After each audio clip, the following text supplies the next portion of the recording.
It is impossible that Greeks and the Greek language is not related any way, shape, or form to Arabic. It is impossible that Greek is not related to Arabic. It absolutely is impossible.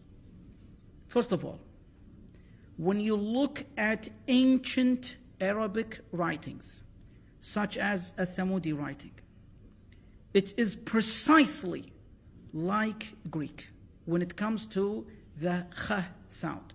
You may say, well, Greeks picked up the Phoenician alphabet, period.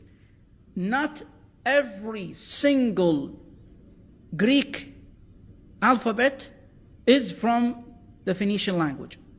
Some of it is related to the Thamudi script with the precise drawings. Look at the Phoenician alphabet. It is not exactly like the Greek alphabet. But when you look at the Thamudi script, it is exactly like the Greek alphabet. Just like when you look at Omega, Omicron, and when you look at the Kha. When you say Abkharistu Porli, when you say Abkharistu Kha, it's exactly like the Thamudi language. When you go to ancient, it's not recent, it's ancient. Ancient dialects in Najd in Saudi Arabia, when they want to give a girl something that she possesses, let's say Sarah, they say tse. They say tse. For example, qalam is a pen. Qalamits, they are talking directly to Sarah and they're saying qalamits, akhbarits, ulumits, ahwalits, kitabits. The sound tse to indicate that this is being possessed by a female. When you go to Greek, to kutitis sares, you said kuti and then tis, kutis.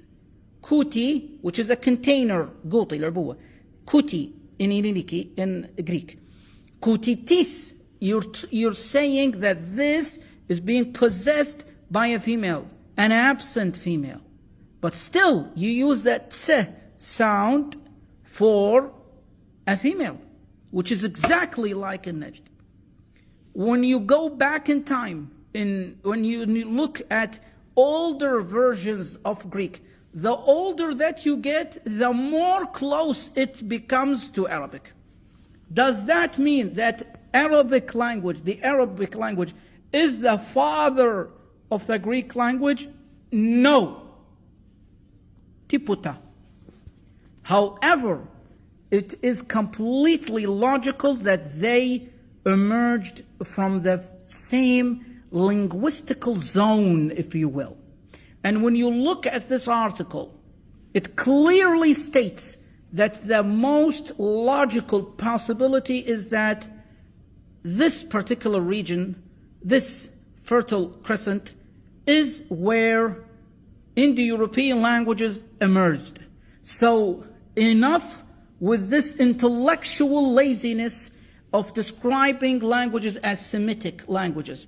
This is intellectual laziness, and it is religiously themed, but it is not religious. Again, it is religiously themed, but not religious. The religion of Judaism did not impose this linguistical category. The religion of Christianity did not impose this linguistical category. The religion of Islam did not impose this linguistical category. الديانات كلها لم تفتي بتقسيم اللغات إنها سامية حامية يافذية قسمت العراق وليست اللغات. When you look at any language, you don't depend on the genealogical description of its people. It is just like categorizing plants, and then you're asking, well, what ethnicity the farmers were? This farmer, what's his ethnicity? You're talking about his plant, not himself. So you ought to separate languages from the ones who speak it. Why?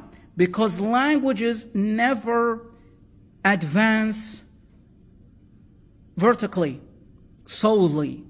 Languages advance and get integrated with one another vertically and horizontally. So who gets to say that, well, the sons of Shem, the sons of Japheth, the sons of Ham, Japheth, Sam, Sham, the sons of all three.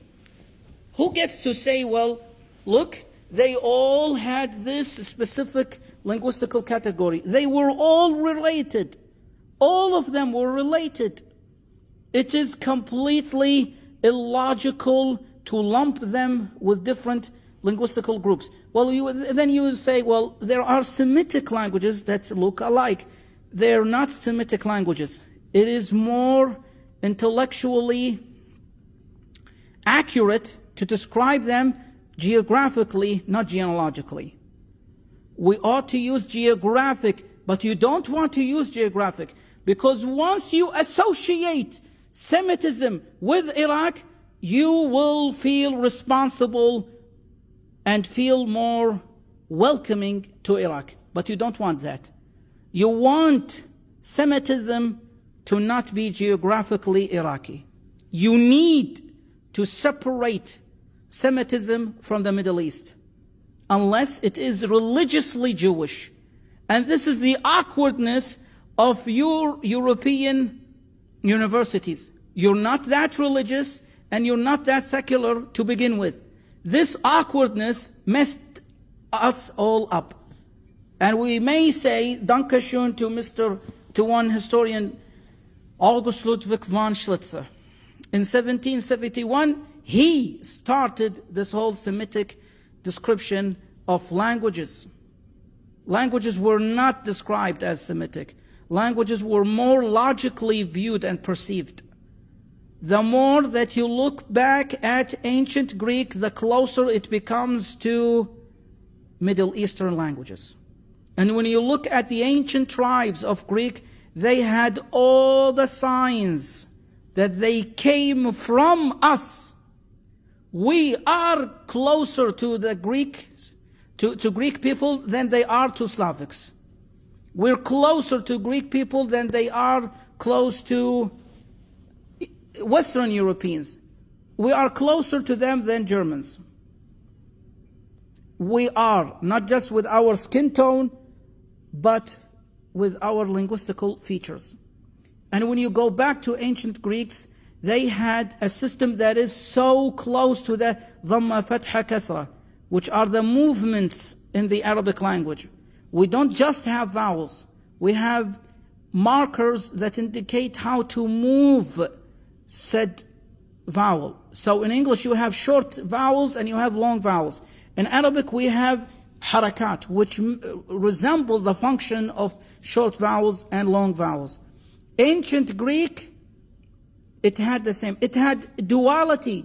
So I can say qalam, qalaman, aqlam, 1 pen, 2 pens, and 3 pens. In ancient Greek, you could say you had 2 pens, just like in Arabic. The more that you go back in time, the more that ancient Greek resembles what you call right now religiously Semitic languages. They do. There is a correlation. It is impossible that Greek is not related to us. Ευχαριστώ που παρακολουθήσατε. Σε αγαπώ πάρα πολύ.